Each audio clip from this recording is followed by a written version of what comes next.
Thank you for tuning in.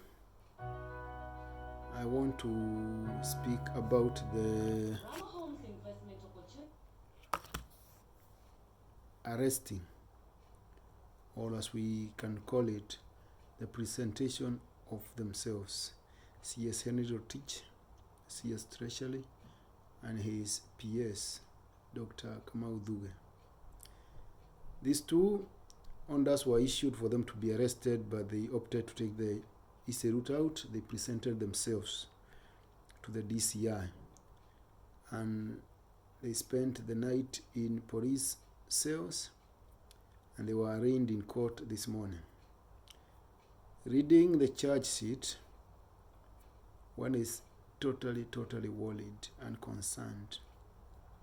The CS for Treasury, who's been crisscrossing capitals of the world, negotiating deals, signing loans, signing boards, the Eurobonds, is now in court accused of defrauding or intending to steal from the public over 21 billion that was meant for Arror and Kimwarer Dam.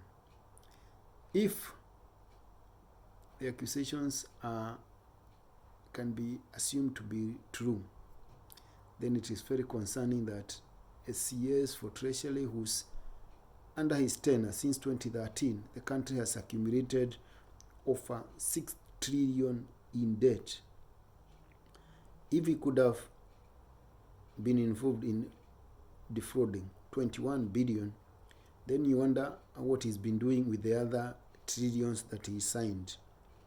If he's truly corrupt and a thief, then you must be very worried of whether Kenya finances are safe. It is very concerning, and all Kenyans are now waiting patiently on Uhuru, who during his address to the nation, or what we call the State of the Nation address in Parliament, he promised that anyone who is taken to court, arraigned in court, after investigations by the mandated institutions, the EACC, the DCI, and the DPP. Once you are charged in court and you take a plea, then you are expected to either step aside or you be fired.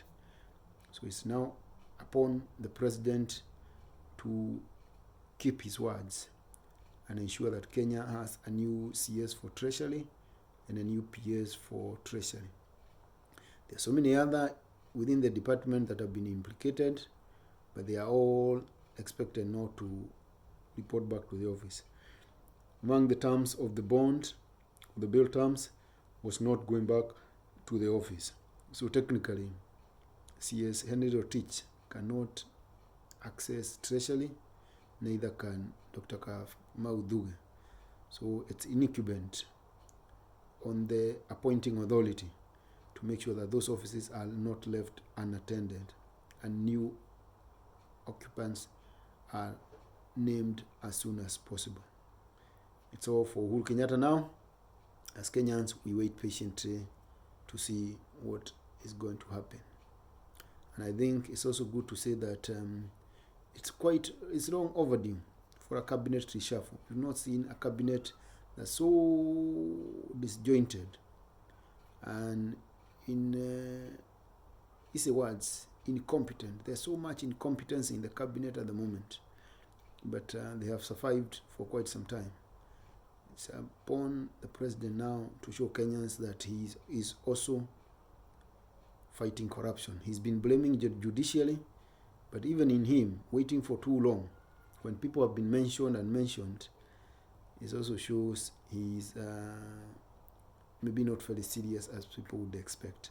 But it's all to play for, and to hope and to wait of what next in the Treasury.